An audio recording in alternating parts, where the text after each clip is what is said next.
அஸ்ஸலாமு அலைக்கும். Hi guys, எல்லோரும் எப்படி இருக்கீங்க? அல்ஹம்துலில்லாஹ் நாங்களுமே ரொம்ப நல்லாயிருக்கோம். நீங்கள் எல்லாம் நல்லா இருப்பீங்க அப்படின்னு நான் நினைக்கிறேன். இன்றைக்கி என்ன பார்க்க போகிறோம் அப்படின்னு பார்த்தீங்கன்னா, இது வந்து சனிக்கிழமை ஒரு டே இன் மை லைஃப் வீடியோவாக ஷூட் பண்ணியிருக்கேன். இன்றைக்கி என்ன ஸ்பெஷல் அப்படின்னு பார்த்தீங்கன்னா, மைசாவோட அத்தா வந்து லீவுக்கு வந்திருக்காங்க. ஸோ இந்த நாள் எப்படி போகுது அப்படிங்கிறத பார்க்கலாம்.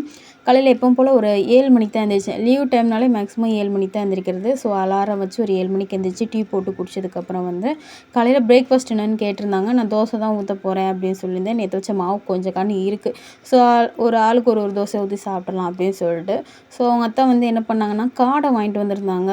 ஒரு 2 காடையை வந்து 4 பீஸாக போட்டு வாங்கிட்டு வந்திருந்தாங்க. சரி கொஞ்சமாக, ஏன்னா காடையில் வந்து அந்த அளவுக்கு வந்து கறி இருக்காது. ஸோ அது நடுப்பகுதியுமே பார்த்திங்கன்னா கொஞ்சம் சக்கை மாதிரி தான் இருக்கும். ஸோ பசங்களுமே அந்த அளவுக்கு சாப்பிட மாட்டாங்க. பட் மைசா அத்தா வந்து சரி காடை வாங்குவோம்னு சொல்லிட்டு வாங்கிட்டு வந்துட்டாங்க. அதை வாஷ் பண்ணி வச்சுட்டேன்.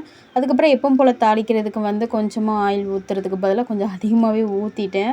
அது வந்து வெங்காயம் போட்டதுக்கப்புறம் தான் நான் கவனித்தேன். சரி ஓகே பரவாயில்ல அப்படின்னு சொல்லிட்டு வெங்காயம், தக்காளி, பச்சை மிளகாய், இஞ்சி பூண்டு பேஸ்ட் வந்து ஒரு 1½ ஸ்பூன் வந்து இஞ்சி பூண்டு பேஸ்ட் போட்டு பச்சை வாசனை போகிற வரைக்கும் நல்லா வதக்கி விட்டாச்சு. வழக்கம் போல் தான் எப்பவுமே வந்து மஞ்சப்பொடி போட்டு வந்து காடை வந்து வாஷ் பண்ணுவேன். இன்றைக்கி வந்து அப்படிலாம் வாஷ் பண்ணல. டக்குன்னு ரொம்ப லேட் ஆயிடுச்சு. கடைசியாக தான் அவங்க வந்து போய் வாங்கிட்டு வந்திருந்தாங்க.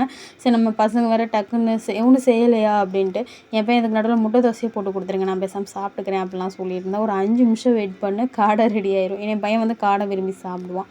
ஸோ அதுக்காக வந்து லைட்டாக தண்ணி ஊற்றிட்டு அதுக்கப்புறம் லைட்டாக உப்பு போட்டு வேக வச்சுட்டேன். சைட்லேயே வந்து தோசை ஊற்ற ஆரம்பிச்சிட்டேன். நான் ஆல்ரெடி சொன்ன மாதிரி நேற்று நைட்டு ஊற்றிட்டு கொஞ்சம் மாவு இருந்துச்சு. சரி ஓகே அப்படின்னு சொல்லிட்டு, ஏன்னா மைசாத்தை வந்து சர்ப்ரைஸாக தான் வந்திருந்தாங்க. வர்றதுக்கு 1 வாரம் ஆகும், 2 வாரம் ஆகும் அப்படிலாம் சொல்லிட்டு இருந்தாங்க. ஆனால் திடுதிப்புண்டு வந்து காலையில் கதவை தர அப்படின்னாங்க. உண்மையிலே ஷாக் ஆகிட்டோம். சரி ஓகே அப்படின்னு சொல்லிட்டு செய்ய ஆரம்பித்தாச்சு. வழக்கம் போல் தோசை சுட்டிருந்தேன். நான்ஸ்டிக் டவாவை வந்து நான் ஓரம் கட்டிட்டேன். சரி நம்ம இனிமேல் வந்து நம்ம தோசை கல்லுலேயே வந்து இரும்பு கல்லே வந்து நம்ம செய்வோம் சொல்லிட்டு அதை இப்போ தான் கொஞ்சம் கொஞ்சமாக பழக்கி கொண்டு வந்துக்கிட்டு இருக்கேன். ஓரளவுக்கு பரவாயில்ல. பட் நான்ஸ்டிக் தவா அளவுக்கு வந்து நம்ம ஊற்றுனோட டக்குன்னு எடுத்துருவோமா, அந்த மாதிரி வந்து கல் வரமாட்டேங்குது. ஆனால் இன்னும் பழகணும் அப்படின்னோம்னா நல்லா வந்துடும்.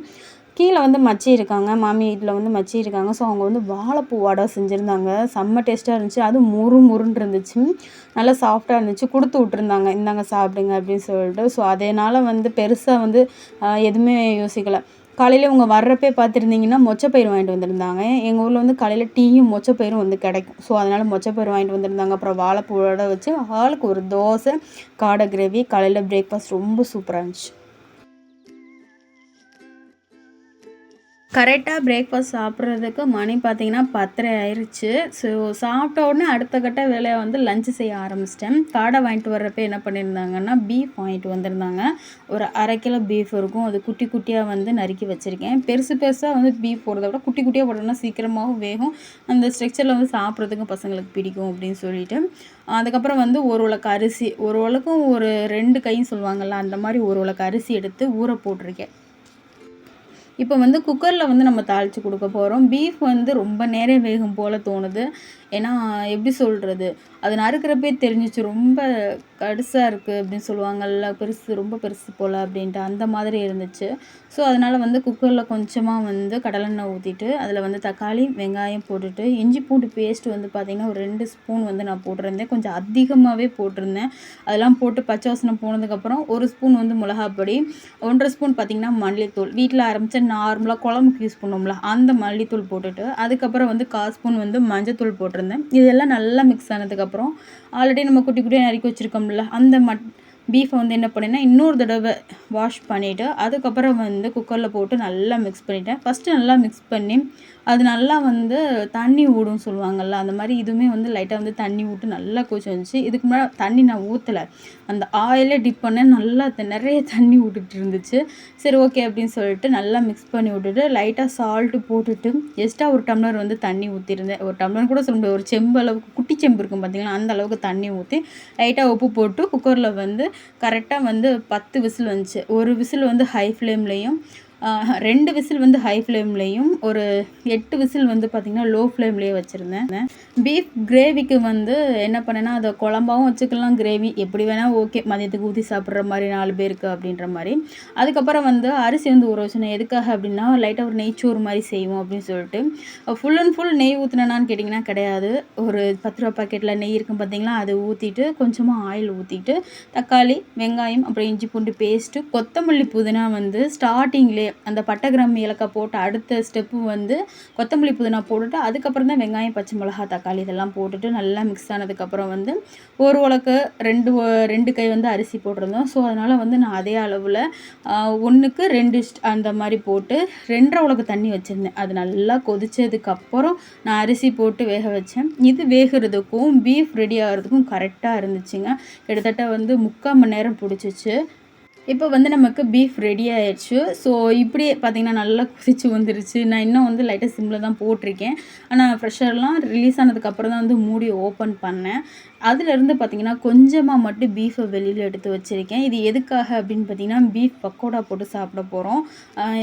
பசங்களுக்கு வந்து பீஃப் கிரேவி வந்து எடுத்துக்கிறவாங்களான்னு கேட்டால் அந்தளவுக்கு எடுத்துக்க மாட்டாங்க. ஸோ அதனால் என்ன பண்ணேன், அதுலேருந்து கொஞ்சமாக வந்து பீஃப் பீஸ் மட்டும் எடுத்து வச்சுட்டு அதை என்ன பண்ணேன்னா இந்த மாதிரி இடி உருளை வச்சு லைட்டாக ஸ்மாஷ் பண்ணி விட்டுக்கிட்டேன். ரொம்ப வந்து ஸ்மாஷ்லாம் பண்ணல, அப்படியே அங்கங்கே ஒன்று இருக்கிற மாதிரி பண்ணிவிட்டு கொஞ்சமாக கார்ன்ஃப்ளவர் மாவு, சிக்கன் பொரிக்கிற பொடி, அதுக்கப்புறம் வந்து இஞ்சி பூண்டு பேஸ்ட்டு, சால்ட்டு, லைட்டாக லெமன் புழிஞ்சு நல்லா மிக்ஸ் பண்ணி விட்டுக்க வேண்டியதான்.